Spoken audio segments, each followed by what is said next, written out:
Hello my dear മക്കളെ, my dear examiner family. അറിയാലോ, അർജുൻ സാറാണേ.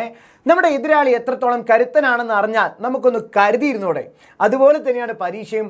വരാൻ പോകുന്ന പരീക്ഷ ഒന്ന് നമുക്ക് മുൻകൂട്ടി അനലൈസ് ചെയ്ത് കഴിഞ്ഞാൽ ആ പരീക്ഷയ്ക്ക് വേണ്ടി വളരെ കോൺഫിഡൻ്റ് ആയിട്ട് നമുക്ക് തയ്യാറെടുക്കാൻ പറ്റും. നിങ്ങളുടെ ഇംഗ്ലീഷ് പരീക്ഷ നമുക്കൊന്ന് മുൻകൂട്ടി അനലൈസ് ചെയ്ത് അധികം മാർക്ക് 36-ലധികം മാർക്ക് വാങ്ങി പാസ്സാവാൻ നോക്കിയാലോ? വരും. നമുക്ക് ഉറപ്പായിട്ടും എക്സ്പെക്ട് ചെയ്യാൻ പറ്റുന്ന ഒരു ക്വസ്റ്റ്യൻ ആണ് ഇമെയിൽ തയ്യാറാക്കുക എന്നുള്ളത്. ഇമെയിൽ തയ്യാറാക്കുന്ന ചോദ്യത്തിന് 4 മാർക്ക് വരെയാണ് കിട്ടാൻ പോകുന്നത്. സോ ഇമെയിലിൻ്റെ കൃത്യമായ ഫോർമാറ്റും അറിയണമെങ്കിൽ ആദ്യം നോക്കൂ, ഒരു ബോക്സ് വരയ്ക്കുക. കൂടാതെ ടോപ്പ് ലെഫ്റ്റ് കോർണറിൽ 2, നിങ്ങൾ ആർക്കാണോ ഇമെയിൽ അയക്കുന്നത് അവരുടെ ഇമെയിൽ അഡ്രസ്സ് വെക്കുക. ഒരു വ്യാജ ഇമെയിൽ ID നിങ്ങൾ അവിടെ ഉണ്ടാക്കി വെച്ചാൽ മതി. ശേഷം സബ്ജക്റ്റ്, നിങ്ങൾ പറയുന്ന ഈ കണ്ടന്റ് ഉണ്ടല്ലോ, മെയിൻ ബോഡി പാർട്ട്, ഇതെന്താണെന്ന് ഒരൊറ്റ വരിയിൽ ചുരുക്കി എഴുതുക. അതാണ് നമ്മൾ സബ്ജക്റ്റിൻ്റെ അവിടെ കൊടുക്കേണ്ടത്. പിന്നെ നിങ്ങൾക്ക് സല്യൂട്ടേഷൻ, ഡിയർന്നോ അല്ലെങ്കിൽ ഡിയർ സാർ അല്ലെങ്കിൽ ആ ക്യാരക്ടറിൻ്റെ പേര് തന്നെ വെച്ച് നിങ്ങൾക്ക് ആരംഭിക്കാവുന്നതാണ്. ഈ ഒരു കാര്യം നമ്മൾ ആദ്യമേ പാലിച്ചു കഴിഞ്ഞാൽ നമുക്ക് ഇതിൻ്റെ ഫോർമാറ്റിലുള്ള കൺഫ്യൂഷൻസ് മാറ്റാൻ പറ്റും. പിന്നെ നമുക്ക് അവസാനമായിട്ട് വാം റിഗാർഡ്സോ അല്ലെങ്കിൽ യുഎസ് ലവിംഗ്ലി എന്ന് പറഞ്ഞൊക്കെ വെക്കാൻ പറ്റും. നമുക്കൊരു എക്സാമ്പിൾ നോക്കാം. ബോക്സ് വരച്ചു, 2xyz@gmail.com. ഇത് നമ്മുടെ എൻജിൻ ട്രിബിളിലെ ക്യാരക്ടർ മുനിസിപ്പൽ അതോറിറ്റിക്ക് അയക്കുന്ന ഒരു ഇമെയിലാണ്. സോ അവരുടെ സബ്ജക്റ്റ് പറഞ്ഞിട്ടുണ്ട്, request for help in removing the road engine, dear sir or madam എന്ന് പറഞ്ഞ് മുഴുവൻ കാര്യങ്ങളും നമ്മൾ ഉൾപ്പെടുത്തി അവസാനം യുഎസ് സിൻസിയർലി എന്ന് പറഞ്ഞ് നമ്മൾ വെച്ചിരിക്കുകയാണ്. സോ 4 മാർക്കിൻ്റെ ഈ ഒരു ഇമെയിൽ നമുക്ക് എക്സ്പെക്ട് ചെയ്യാവുന്ന ഒരു ക്വസ്റ്റ്യൻ ആണ്. അടുത്തത് വരുന്നത് നോട്ടീസാണ്. നോട്ടീസും നിയർലി 4 മാർക്കിന് തന്നെയാണ് ചോദിക്കാനുള്ളത്. ഇതും നേരത്തെ പറഞ്ഞ പോലെ ബോക്സ് വരച്ച് ചെയ്യേണ്ട ഒരു ഉത്തരമാണ്. ഈ ചോദ്യത്തിന് നോട്ടീസ് തയ്യാറാക്കാൻ വന്നാൽ കൃത്യമായിട്ട് ബോക്സ് വരയ്ക്കുക. ഏറ്റവും മേലെയായിട്ട് ആ പരിപാടി ഏതാണെന്ന് നമ്മൾ മെൻഷൻ ചെയ്യുക, സ്ഥലം, പിന്നെ സല്യൂട്ടേഷൻ, ആളുകളുടെ ശ്രദ്ധ കിട്ടാൻ വേണ്ടിയിട്ട് നമ്മൾ എന്ത് ചെയ്യുക, ഒരു സല്യൂട്ടേഷൻ കൊടുക്കുക. പിന്നെ ടൈം, ഡേറ്റ്, പ്ലേസ്, ഈ 3 കാര്യങ്ങളും നമ്മുടെ നോട്ടീസിലുണ്ടായിരിക്കണം. ഇവിടെ നോക്കൂ, ഗേറ്റി ഐലൻഡ് പരിപാടി നാട്ടിൽ വരുന്നു, എല്ലാവരെയും ക്ഷണിക്കുന്നു. അപ്പോൾ തീയതി എന്ന് മുതലാണ്? 10 നവംബർ. സ്ഥലം ജിംഖാന ഗ്രൗണ്ട്. സമയം രാവിലെ 10 മുതൽ രാത്രി 10 വരെ. എല്ലാവരെയും ക്ഷണിക്കുന്നു. ഈ നോട്ടീസ് ആരാണോ അച്ചടിക്കുന്നത് അതിൻ്റെ ഉത്തരവാദിയായിട്ടുള്ള ആളുടെ പേര് ഇവിടെ കൊടുക്കുക. ഇത് സ്കൂൾ പരിപാടിയൊക്കെ ആണെങ്കിൽ സ്കൂൾ പ്രിൻസിപ്പലിനോ അല്ലെങ്കിൽ ക്ലബ് സെക്രട്ടറിനൊക്കെ കൊടുക്കാവുന്നതാണ്.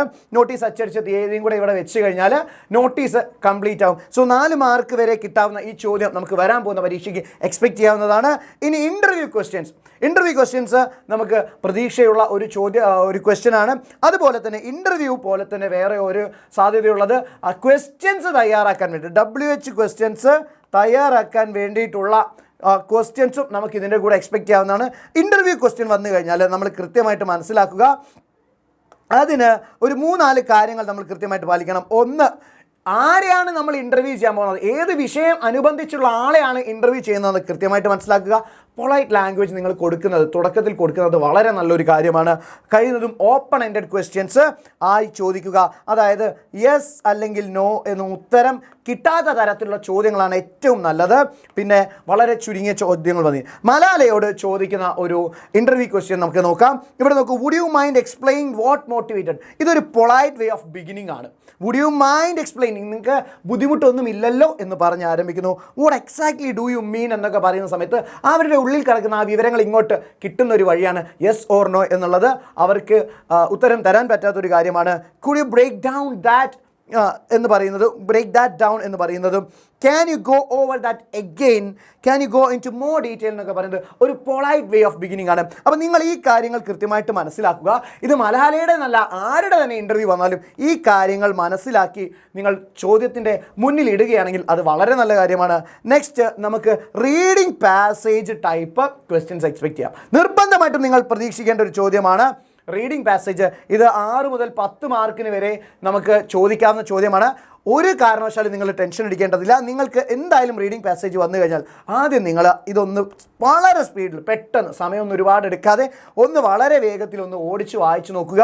ശേഷം നിങ്ങൾ ഈ ചോദ്യങ്ങളൊക്കെ ഒന്നുകൂടെ വായിക്കുന്ന സമയത്ത് എവിടെ കോൺസെൻട്രേറ്റ് ചെയ്ത് വായിക്കണം എന്ന് നിങ്ങൾക്ക് മനസ്സിലാവും. അപ്പം ഈ ഒരു ചോദ്യം വായിക്കുമ്പോൾ തന്നെ നിങ്ങൾക്ക് മനസ്സിലാകും ഈ ഭാഗത്ത് അത് സ്ട്രൈക്ക് ചെയ്യുന്ന ഒരു സ്ഥലമുണ്ട്, അതൊന്നുകൂടെ കോൺസെൻട്രേറ്റ് ചെയ്ത് വായിച്ചു കഴിഞ്ഞാൽ ടപ്പേ എന്ന് നമുക്ക് അതിൻ്റെ ഉത്തരം കിട്ടും. സോ റീഡിംഗ് പാസേജ് എന്തായി കഴിഞ്ഞാലും നമുക്ക് എക്സ്പെക്ട് ചെയ്യാവുന്ന ഒരു ക്വസ്റ്റ്യൻ ആണ്. അതുപോലെ തന്നെയാണ് റീഡിംഗ് പാസേജിൽ പോയം തന്നിട്ട് ചോദ്യങ്ങൾ ചോദിക്കും. ഒരു 8 വരി പോയം ഒരുപക്ഷെ നമ്മൾ പഠിച്ചതായിരിക്കാം, അല്ലെങ്കിൽ വേറെ ഏതെങ്കിലും പോയം തരും. അതും റിലേറ്റ് ചെയ്തിട്ട് ഒരു 6 മാർക്ക്, അതായത് 3 മാർക്കിൻ്റെ ചോദ്യം നമുക്ക് എക്സ്പെക്റ്റ് ചെയ്യാവുന്നതാണ്. ക്ലിയർ? ഇങ്ങനെ വേണം നിങ്ങൾ റീഡിംഗ് പാസേജിന് തയ്യാറെടുക്കാൻ വേണ്ടി. ഇവിടെയും നിങ്ങളൊന്ന് വായിച്ചു നോക്കുക, ശേഷം ചോദ്യം വായിക്കുക. ഒരു തവണ കൂടെ വായിക്കുമ്പോഴേക്കും ക്ലിയർ ആയിട്ട് നമുക്ക് കാര്യം പിടികിട്ടും. അതുകൊണ്ട് റീഡിംഗ് പാസേജിൻ്റെ കാര്യത്തിൽ ഇനി ഒരു ടെൻഷനും വേണ്ട. എങ്ങനെയൊക്കെ ചോദ്യം വന്നാലും ഈ ഒരു ഐഡിയ നിങ്ങൾ ചെയ്ത് കഴിഞ്ഞാൽ അതൊരു 90% ഫലപ്രദമാണ്. ഇനി പാരഗ്രാഫ് റൈറ്റിംഗ്, അതൊരു 4 മാർക്കിന് തന്നെ എക്സ്പെക്റ്റ് ചെയ്യാവുന്ന ഒരു ക്വസ്റ്റ്യൻ ആണ്. ഒരു ഒറ്റ പാസേജ് ചെയ്താൽ മതി. തന്നിരിക്കുന്ന ടോപ്പിക് എന്താണോ അതിനെക്കുറിച്ച് നമ്മൾ എഴുതേണ്ടി വരും. പിന്നെ കൂടാതെ ആ ടോപ്പിക് ഒന്നും വലിച്ചു നീട്ടേണ്ട ആവശ്യമില്ല. ഡയറക്റ്റ്ലി നമ്മൾ മറ്റ് എസ്സേകളൊക്കെ എഴുതുന്ന പോലെ ഇൻട്രൊഡക്ഷൻ, ബോഡി, കൺക്ലൂഷൻ ഒന്നും വേണ്ട. നേരെ ടോപ്പിക് വെച്ച് ആരംഭിക്കുക. ഒറ്റ പാരഗ്രാഫിൽ കാര്യങ്ങൾ ഉൾപ്പെടുത്തുക. ടൈറ്റിലൊന്നും എഴുതേണ്ടതില്ല.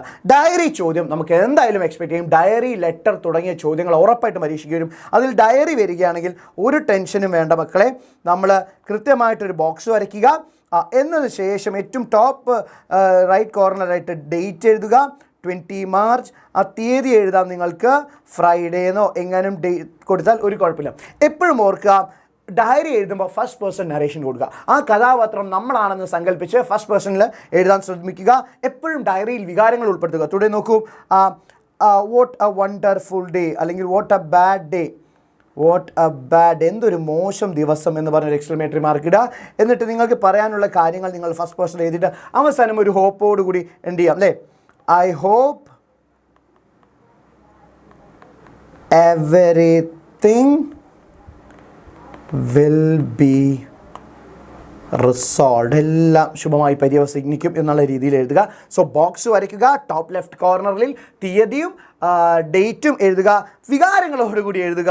അവസാനം ഒരു പ്രതീക്ഷയോടുകൂടി അവസാനിപ്പിക്കുന്നതാണ് നല്ലൊരു ഡയറി. ഇതുപോലെ നിങ്ങൾക്ക് ലെറ്ററും എക്സ്പെക്റ്റ് ചെയ്യാവുന്നതാണ്. കൂടാതെ നിങ്ങൾക്ക് വരാൻ സാധ്യതയുള്ള മറ്റു ചോദ്യങ്ങളാണ് കംപ്ലീറ്റ് ദ കോൺവെർസേഷൻ. 2 വിധത്തിൽ കോൺവെർസേഷൻ ചോദിക്കും. ഒന്ന്, 2 ക്യാരക്ടറുകൾ തമ്മിലുള്ള കോൺവെർസേഷൻ എക്സ്പെക്റ്റ് ചെയ്യാം.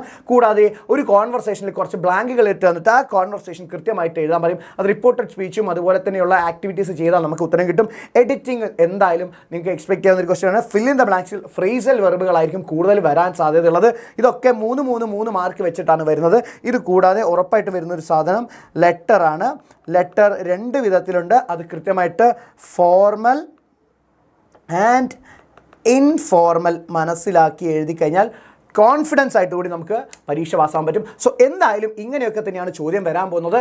ഇതൊന്ന് നിങ്ങൾ പ്രാക്ടീസ് ചെയ്ത് കഴിഞ്ഞാൽ, കൃത്യമായി നമ്മുടെ ലൈവുകളും കണ്ടു കഴിഞ്ഞാൽ ഉറപ്പായിട്ടും 36-ലധികം മാർക്കോടുകൂടി അഭിമാനത്തോടുകൂടി നമുക്ക് ഇംഗ്ലീഷ് പരീക്ഷ പാസ്സാകാൻ പറ്റും. സോ എല്ലാവരും വരുന്ന ലൈവുകളിലേക്കൊക്കെ സാറ് ഇൻവൈറ്റ് ചെയ്യാണ്. നിങ്ങൾക്ക് മറ്റു പരീക്ഷകൾക്കും എല്ലാം ഉപകാരപ്രദമാകുന്ന ലൈവുകളാണ് ഇവിടെയുള്ളത്.